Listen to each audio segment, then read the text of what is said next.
But basically that the best art is art where the artist makes it for themselves, and where you see commercial work is where a bunch of people are trying to make something for an audience. And so they're trying to like rinse and recycle stuff that actually solves no one's problems because no one is actually the audience. Whereas when you make it for yourself, there's thousands of people just like you who will have the same depth of understanding of it, but it feels selfish in the moment to make something for yourself. But when you make it for yourself, you actually make it for everyone. And so I think when you're on the start path, you can't look at the outcome as the only positive because you will never make it. And so the positive frame that I've always used is, sure, you can have the external ones of like, I like thinking about my first videos had like 13 views. And I'm like, well, if I had an audience of 13 people, I used to spend years pitching, weight loss stuff to rooms of 13, and that was fine. And so thinking about that way was helpful. But the most helpful frame was thinking about who I was becoming as the asset that I was building. So in real time, whenever I finished a long day's work, I was becoming more like the type of person who could work for 5 years without reward. And that would be part of the story I would someday tell. And so some of the biggest reinforcers I've had in my life has been future casting the story that I would tell about the shitty period that I was in.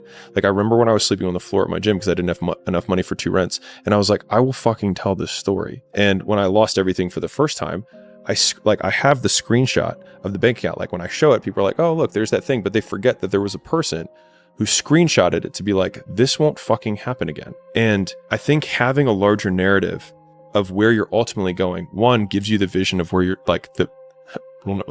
knows where he's going, but it allows the dragons that you have to slay along the way, the hard things that you have to overcome, to feed into the larger narrative of the story that you'll someday tell. And so like no one ever tells stories about the hero who made it all happen immediately and had no hardships. No one cares, right? Like, okay, you were born to a billionaire. Is there a story there? Not really, but everyone loves the story because we can see ourselves in the character and how much we hope to be like them. And it's the being like them, not the having what they have, that we usually like. And so reframing ourselves as the hero of that narrative in my harder times was what really got me through that, and thinking, I will tell this story someday.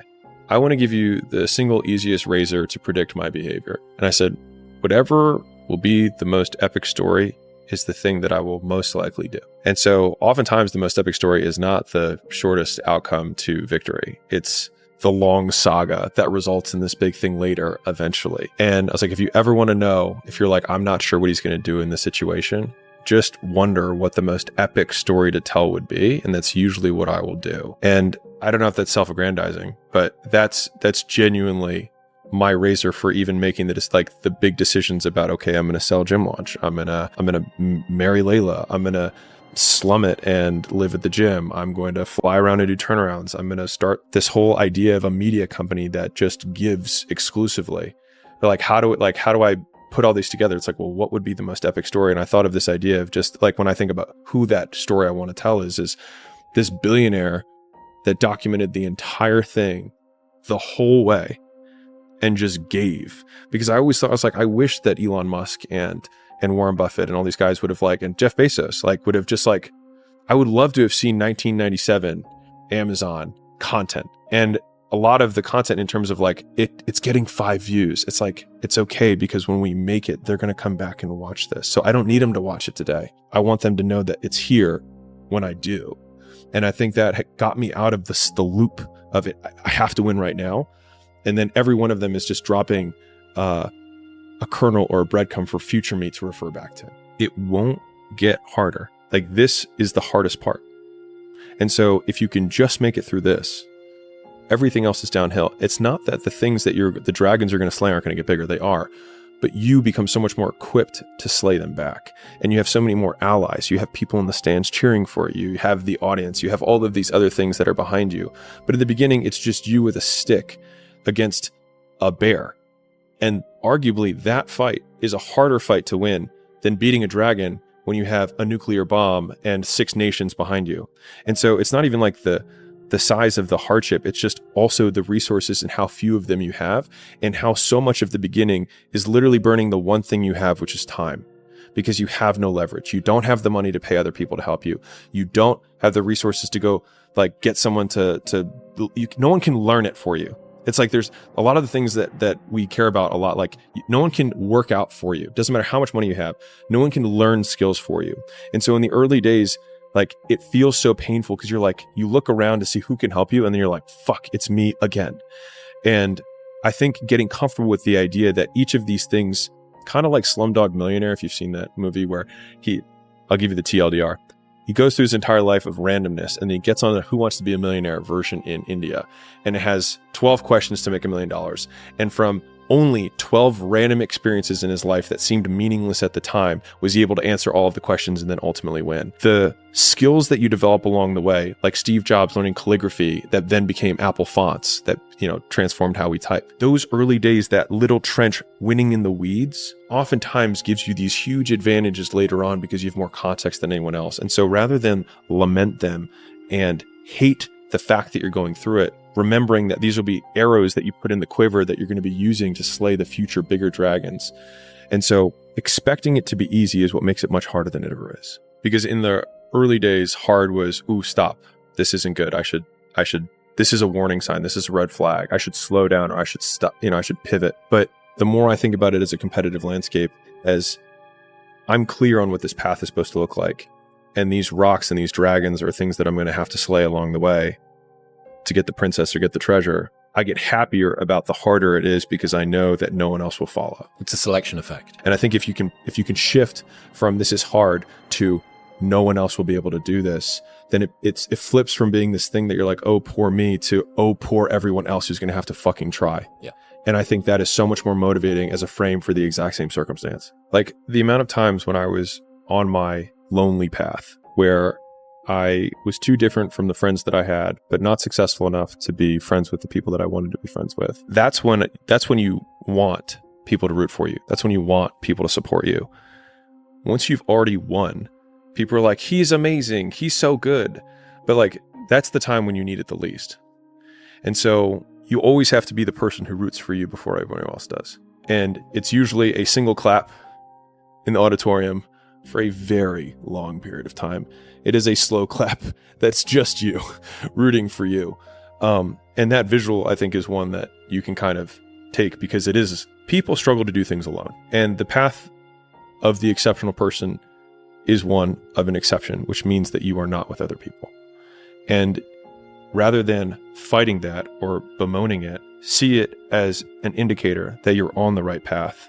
Because if everyone else were cheering you on, then it means you're not in the right place, because it means you're just like everyone else, and that's not where you want to be. And so I just asked them a couple questions. I was like, who here before pledging started was like, I want to be a part of this house? The guys were like, me. Okay. I'm like, okay, got it. Who here thought it was going to be easy? Who here thought it would be hard?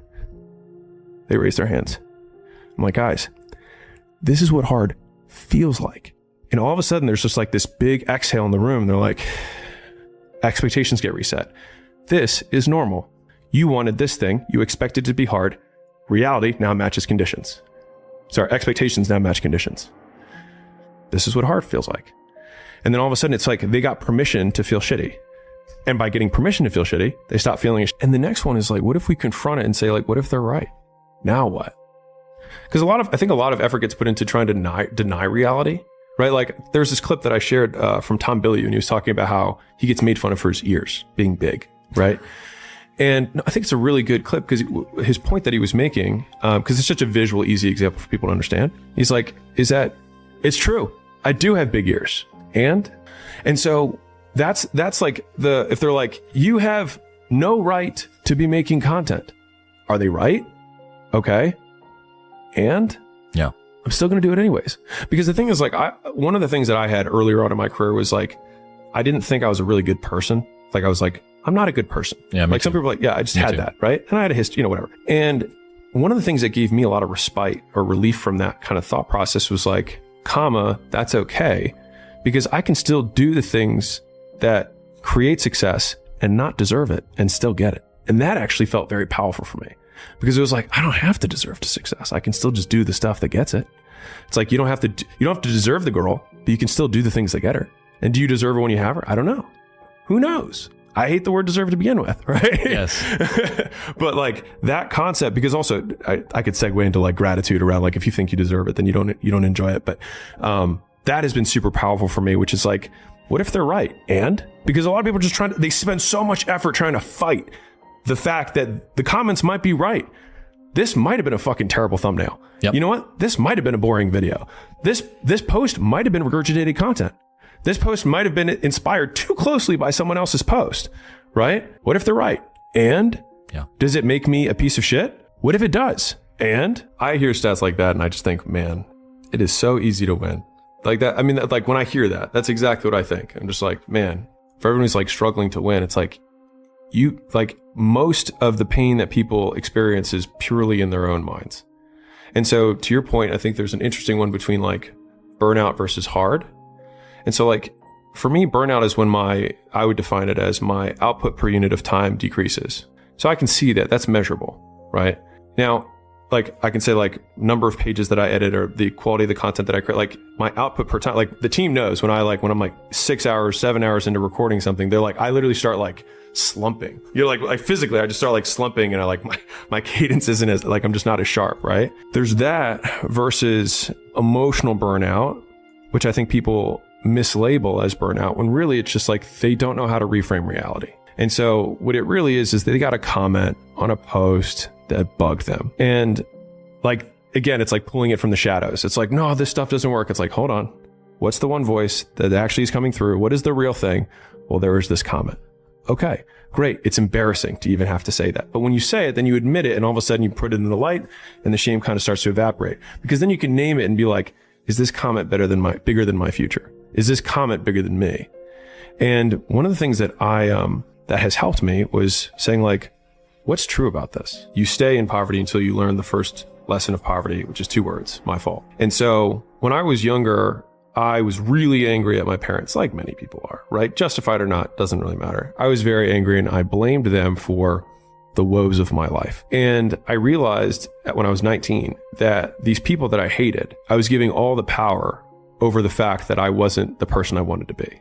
And I was like, well, it's their fault. And the idea that I had actually given these people that I hated power over my success was ultimately something that made me feel sick to my stomach and was what allowed me to point the finger of blame inwards and say my fault.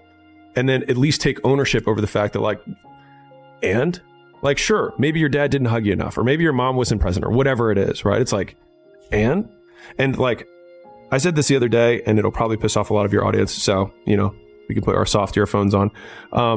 Like if you suffered from racial inequality, if you suffered from gender inequality, if you suffered from being born in Bangladesh, if you were sexually abused your entire life, you would be completely justified in the fact that you are not achieving the things that other people who didn't have those disadvantages have achieved. And I say this as a white guy who was born in America to a doctor father. I understand that. But to the same degree, you have the opportunity that Chris nor I have, which is that you can be an inspiration to people who went through the same thing and succeeded, despite those circumstances. Because I can promise that there is somebody who has had it worse and has done it better. And I think that one single point of proof, and like there's a global point of proof that you can look for sure, but like you can be that very local point of proof in your community or sub-community. And I think as soon as we shed that, that's like, I'm a big fan of power follows the blame finger. So like wherever you point the blame finger is where the power follows. And so it's like, if you point it at the government has the power. If you point it at your spouse and say like, it's their fault that I'm not in shape, it's their fault, they never let me do anything. It's like, well, you're giving them all the power. And so it's like, until you're like, it's my fault, it also becomes my responsibility. What is? What if it's not your fault? It doesn't matter. And like, I can't run marathons because I lost my leg at birth. And either you can just never try, or you put the metal thing on and you do it anyways.